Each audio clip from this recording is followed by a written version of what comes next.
kind of get into like what I think of meditation, what I've been doing research right now, and we actually have 4 states of mind, believe it or not. It's the beta, the alpha, the theta, and the delta. The alpha state, though, is the kind of the one that I want to talk about, because the alpha state of mind is your meditative state of mind. It kind of render in all of your focus, absorb your mind in the moment. So when people study, that's a great way to transition your mind into alpha, or in a moment where you kind of need maximum focus. So I'll draw an example of somebody who may not live in alpha. You ever hear those stories of people driving and they kind of aren't even conscious that they just drove from point A to point B? They're kind of like, oh, I blacked out in a way, you know what I mean? Well, it's because they were not engaging in alpha state. Typically when you're behind the wheel or kind of in a situation where you need to be consciously engaged because your life depends on it, you're subconsciously engaging in alpha. If you can train how to transition your brain and your mind into going into alpha, the results, I mean, it's just endless. And that's what meditation is that you are conditioning your alpha state of mind. So when Dana was talking about it earlier, how monks and stuff, and I've also listened to like those YouTube videos of kind of like Asian culture, that's what gets me in a meditative state. It may not work for everybody, that's what works for me. I kind of like the soothing background noise. You can decompress. I also noticed my breathing patterns have changed a lot. That does a lot for your brain, the oxygen levels. But according to Karen Matko and Peter Seldmeier of Chemnitz University of Technology, they've done research and they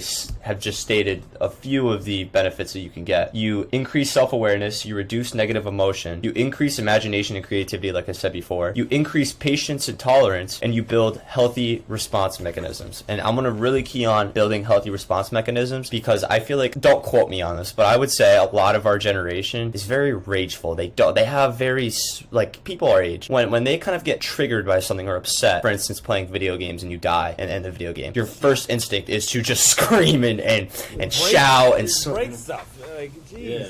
Yeah. Exactly. And it's all over. Just think of it. I'm going to put it in this perspective. It is a game that does not contribute to your life at all. It is nothingness. It is a simulation of a false reality. And you get so upset that you break something in real life over something that is totally meaningless to you. Seriously, something break like TVs, break controllers, break systems. It's totally insane. It just shows a lack of emotional control, emotional IQ. Yeah, exactly. And a lack of patience. And that's another thing that meditation does is you kind of develop the sense of patience, where I'm going to tie into my breathing techniques. When I feel overwhelmed, when I feel stressed, I take those deep breaths, and I call them adrenaline breaths, because I'm having a rush of adrenaline in that moment. So when I breathe through that, I get through that and I can calm down and then kind of think. Because think about it, when you have adrenaline, what's happening? Your emotions are spiking. Making decisions out of emotion is one of the worst things that you can do. That's like whenever you get in a fight, you were to kill somebody hypothetically, and then you'd instantly regret it. That's obviously horrible. Even another layer, just not being able to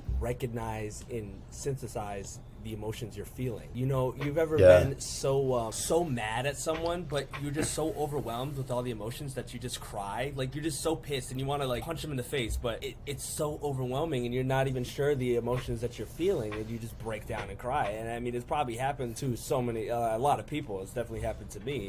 But I realized it's just, I had no control, or even I had no idea what I was feeling. And I had not the ability to kind of reflect and just take a moment, take a second. What am I feeling right now? You know, in kind of process, so I'm able to make better decisions. I would just fucking cry and kick someone.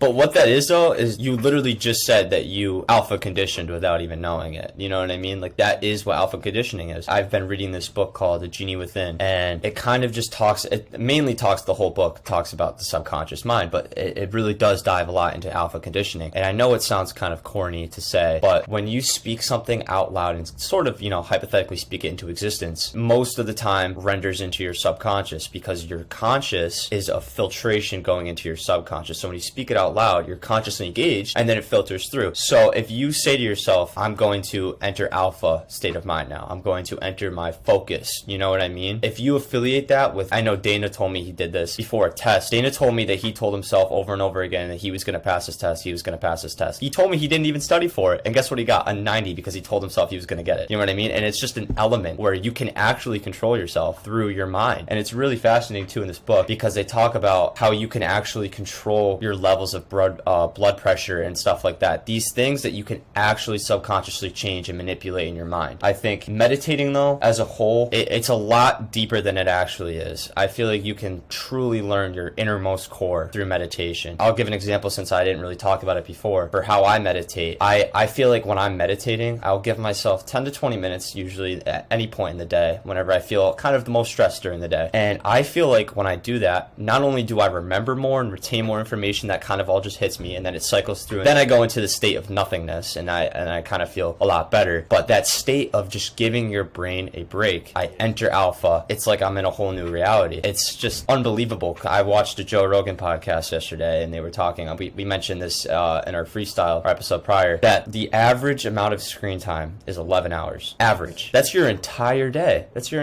So how do you guys think we can reduce screen time? I think meditation will really, really help that, because it would just solve a lot of problems in my eyes. I think people also really struggling now to find healthy sleep schedules. People are I feel like anxiety and depression are things that are in our individual control for the most part. Like, we are responsible for the way we feel typically. There could be some sort of misconception with that. I think you can go either way, but I would say for most part, most of the way you feel is on you. I gotta say, 11 hours of screen time is definitely not your kind of medicine to get better. How can meditation help you with that? Because this is kind of like a global issue in a sense. Well, I mean, like mentioned before, when you meditate, you're moving towards your full potential, and you start learning things about yourself. It motivates you to kind of want to step outside of your comfort zone and do more things that you don't normally do. And I think meditating, like Devon said, like that one day, he didn't touch his phone when he woke up, right? That's a new habit. I think once you meditate and you start developing these new habits, it keeps you busy, more busy, and it kind of steers you away from doing things that you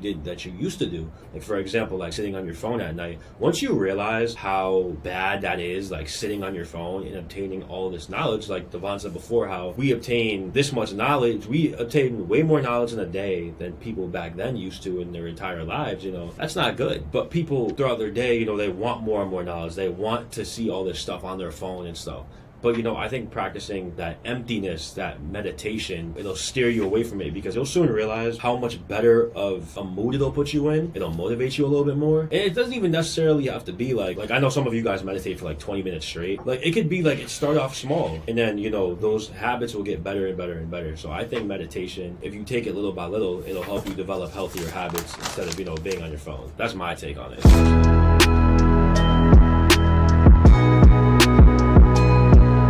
If you liked what you just listened in today's podcast, please feel free to hit the subscribe button and also turn on bell notifications so you are always notified of when we upload. So we upload every other Sunday. We have a podcast at 10 in the morning Eastern Standard Time, and we also have a freestyle posted every Friday 10 a.m. as well Eastern Standard Time. And you can also click right here. We have a video where we go deep in depth into dream interpretation and how that is linked with the subconscious mind. We thank you so much for tuning in and watching, and we hope to see you all later. Thanks.